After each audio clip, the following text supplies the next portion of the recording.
So, here we go. Married at First Sight, UK Season 9, Episode 6, and all the couples are back from honeymoon and getting ready for a big dinner party meet-up in what I assume is the evening, although I'm not entirely sure. Now, obviously, as you know, some of the couples are not couples anymore, so we have Charlie and Eve, and Charlie comes back by herself, but her and Eve do reconcile. We have Orson coming back without Rochelle. In fact, he doesn't know where Rochelle is. No one does. She's just gone AWOL. Interesting things about the other couples. We have Adam and Polly, and Adam's still saying he's not sexually attracted to her. I thought they'd sorted that out by the end of their honeymoon, but yeah, he's just saying that, as a matter of fact, I'm not sexually attracted to her. So that's obviously quite a big issue that I thought might have been dealt with by now. I'm not, let's say, sexually attracted to Polly. It's not really got to that stage yet, but it's something that we're taking steady and just seeing what happens. That's a nice colour. Adam is going a little bit slower than what I'd normally like. Obviously, hearing on the wedding day that I wasn't his initial type, it's in my mind a little bit that he might not like me. It will be nice to know where I stand now we've had a little bit more time together. Then we have Casper and Emma. Casper and Emma seem to be kind of acting around each other, but it's clear that Casper's not happy. I don't think Casper sees this thing as working. Emma also is pretending, but pretending a bit better than Casper. Casper seems to just want to get out and leave the whole thing, but he's almost acting like he's kind of stuck with her, and he's not happy about it, but can't seem to get out. It's a bit weird. I would say there's a worry that we could be on top of each other, but hopefully we'll get a key to the outdoor at some point and I can get some quiet.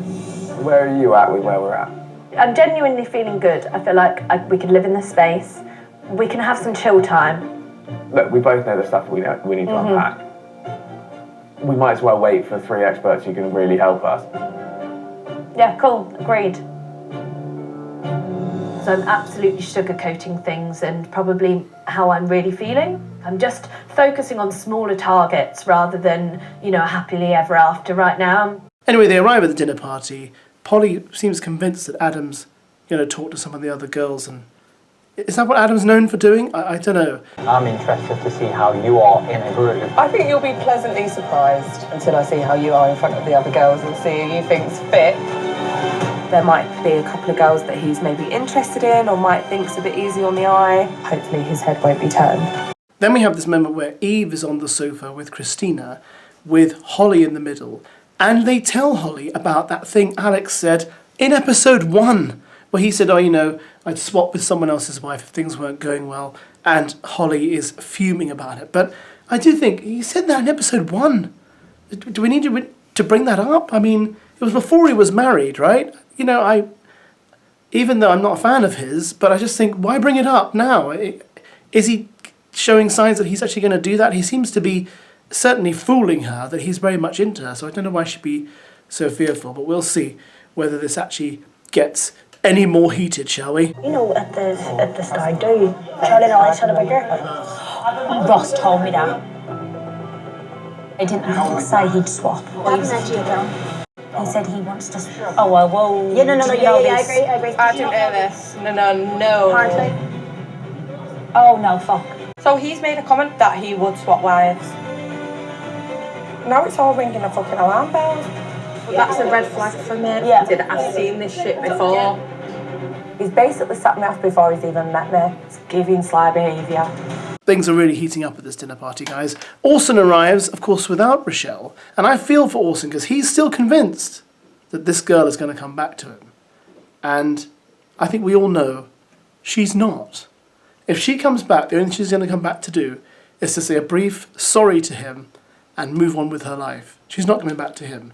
And, I feel like he deserves better because he seems like a genuinely nice person. I'm holding on to this little bit of hope that she might just be like, you know what, yeah, I could do this. Now, Alex and Holly get into it, and Alex shuts her down. And I'm concerned this is exactly what he'll do throughout their marriage, unless she can see those signs nice and clear. He just shuts her down, and he's done with it, he walks off, etc. Then I'm not going to pursue something with somebody I don't like. Let me finish what I'm saying. If I don't like my wife, then I'll let that be known to her. And if there was a connection with somebody else, then. But that hasn't happened. So what? Yeah, I get it, but it's just showing a little bit of disrespect before you've got to know me. Because that answer only matters if I didn't like the person that walked down the aisle. I feel like it's disrespected me a little bit. You're going like I said I don't like you. But can you understand what I'm saying? If I'd have said on my hen do, or I'd happily switch partners, then that's already setting a bad vibe and bad energy towards my outlook on a relationship or you. You're coming at me sideways. Because I'm fuming, wouldn't you be? No, because if when you I just asked been that and had a question, chat with, if you don't know me, if you're gonna keep talking over me, the conversation's done. Okay. Crack on. Then we have this moment where Polly admits that she's dreading Lacey arriving because Lacey is Adam's type, brunette, dark features or whatever he says. And then lo and behold, when Lacey does arrive with Nathan, Adam likes her and is attracted to her and wants to be around her, and Polly's getting really kind of angsty about it, and there's a rivalry being born here, even though Lacey admits she's quite happy with Nathan, and Nathan seems genuinely happy with Lacey, having had a very shaky start on their honeymoon. They seem to be getting on really well. He said multiple times he likes petite brunettes. I was like, well, you've just described Holly and Lacey. She would never. But Lacey, I just look at her and think, you are just what he wants. So I'm fucking dreading it when Lacey walks in. Hello! Oh, Lacey! This is Adam. This is Lacey, yeah. Go on, this is Adam. I don't know why my fucking hands off. Hello. Hello, Adam, nice to meet you. Who are you with? Paul. Polly. I love Polly. Oh, do ya? Hello. You How are you? You look good. Yeah. Happy you're married? Yeah, really happy. Same, I'm really happy. But you are what he's asked for, and I've said the only really? person I'm worried about is Lacey. Really? Because yeah, you are his type to a T. To be fair, my man did say that. I'm really happy. Good. My man. Then during the dinner, the Alex and Holly situation carries on until Alex has had enough, tells her to F off, gets up, moves away from her, and publicly embarrasses himself and her, and it's just getting worse. But in many ways, it's good for them to see this, because this is how he will behave more often than the way he's been behaving behind closed doors, where he's so complimentary and going on about how great she is, etc., which I was never buying, because there's definitely something, from what we've read about this man, we know there's something under that surface that is burning, and it's obviously a form of rage and a form of anger. Trying to make me look like the bad guy. That is a form of betrayal. Oh, fucking jealous. He needs to grow up, mate. Why are you moving your chair? Why are you moving your chair, I said? Alex, excuse me, I'm talking to you. He seems annoyed with me over his own shit. I'm embarrassed because of Alex's behaviour. He has completely changed. I don't even know who he is. Why are you moving your chair? Are you 10? You're behaving like a child. I'm not going to sit next to Holly and try and play happy families. Just jog on. Oh, Adam, your mouth is getting you into trouble, but before we talk about that, so we've still got this ongoing thing with Alex and Holly. Alex being such an idiot.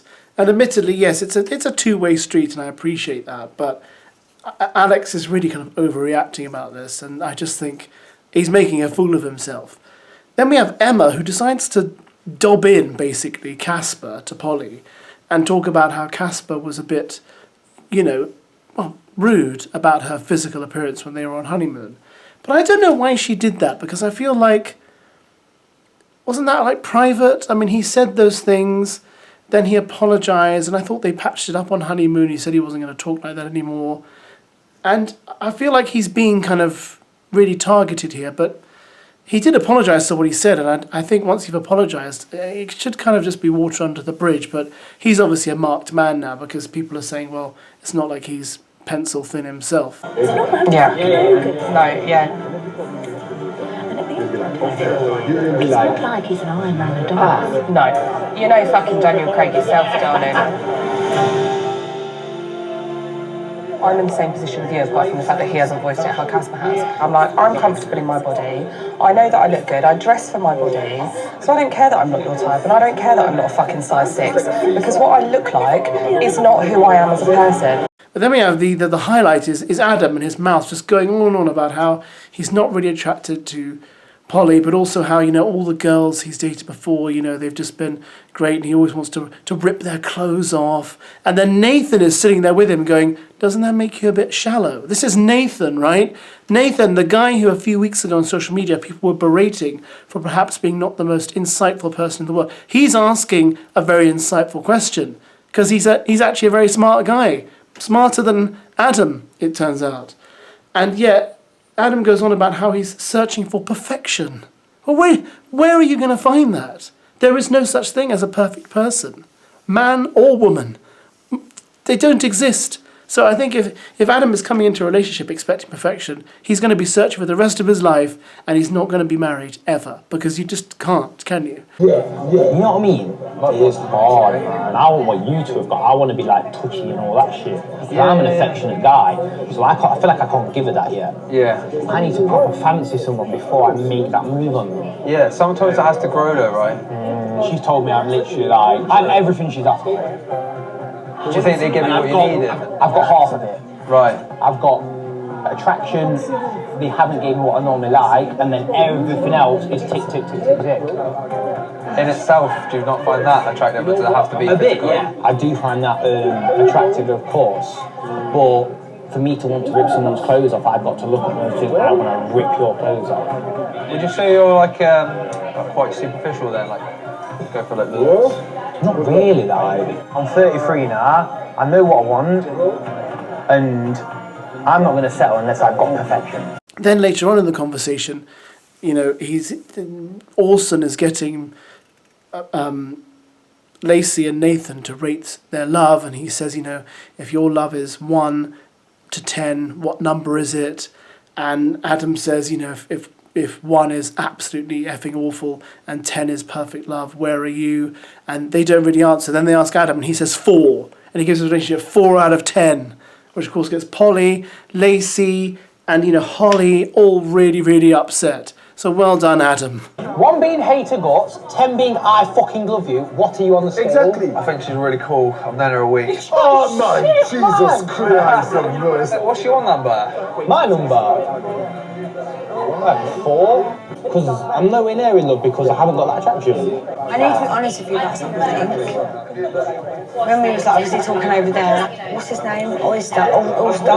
Was like saying like 10 that you love them to 1 like without, and he said, you know, like we're a 4. I'm missing the attraction.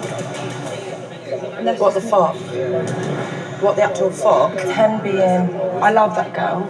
And 4 being kick it to the curb or something like that. Sorry, can someone just check we've got dickheads written on our fucking head? Holly? No. He has said he's not sure. We're not here to be best friends with the men we're married. You don't have to be anybody's type.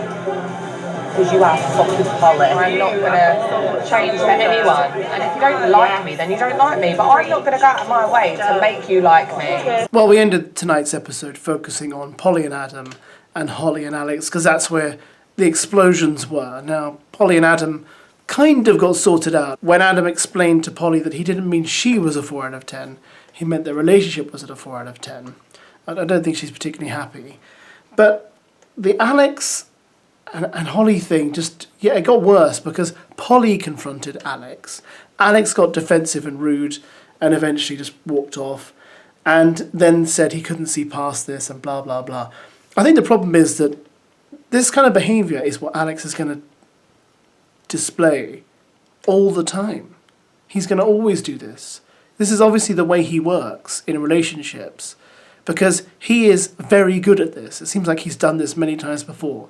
And I feel like, you know, Holly should just run, because I just don't think it's worth taking a risk. I'm not fully open to who you're going to be put with, which is the whole point of this. There's 2 sides to every story, and then there's the truth. Don't get defensive about it. I have to though, because I feel like you're coming at me quite strong. I'm not. I'm not. Good. If I was coming at you, you'd know I was coming at you. So So what have you come over here for then? Because I feel like you've come over to give me some kind of grilling, but you've come over sideways, allow it, leave the conversation, you're done. Honestly, just go over there or something, man. It's done. Conversation's over. Oh, whatever. Actually can't be honest. Fuck this. See you later. Stop being rude. I'm not coping with someone who's so fucking disrespectful. Do you know what? I don't want someone like that when I've got 2 children at home, because never would a man be around my kids who speaks like that. Let me tell you. Let me fucking tell you. Cool, yeah, walk on. Walk on, man. Never mind walk on. You need to walk straight out the door, mate. I'm being accused of something I haven't done. It's embarrassing. And I just want no parts of this, man. In the next episode, they have to do a commitment ceremony with the relationship experts. And from what I've seen, it looks like I don't think Holly and Alex will make it. I don't think Casper and Emma are going to make it. And I don't think Polly and Adam are going to make it. It's weird because some of these men are behaving very strangely. But yeah, they're so kind of childish in a way. But they're not getting any younger, and yet they want to be married. But at the same time, you have to commit at some point. Although, obviously, if you don't like the woman you're with, then that is it's a serious problem. Let's not pretend it isn't. But and I'm not saying you should force it and make it work, because I just don't think relationships like Casper's and Emma's will ever work, because I think Casper's always thinking of his sister when he looks at Emma, and you just can't do that every time you look at your wife, can you? But anyway, tomorrow night's episode is going to be a cracker. This is a pretty good episode too. Did you like it? What do you think? What are your thoughts on the couples and how they progressed and regressed tonight? I'll catch you tomorrow.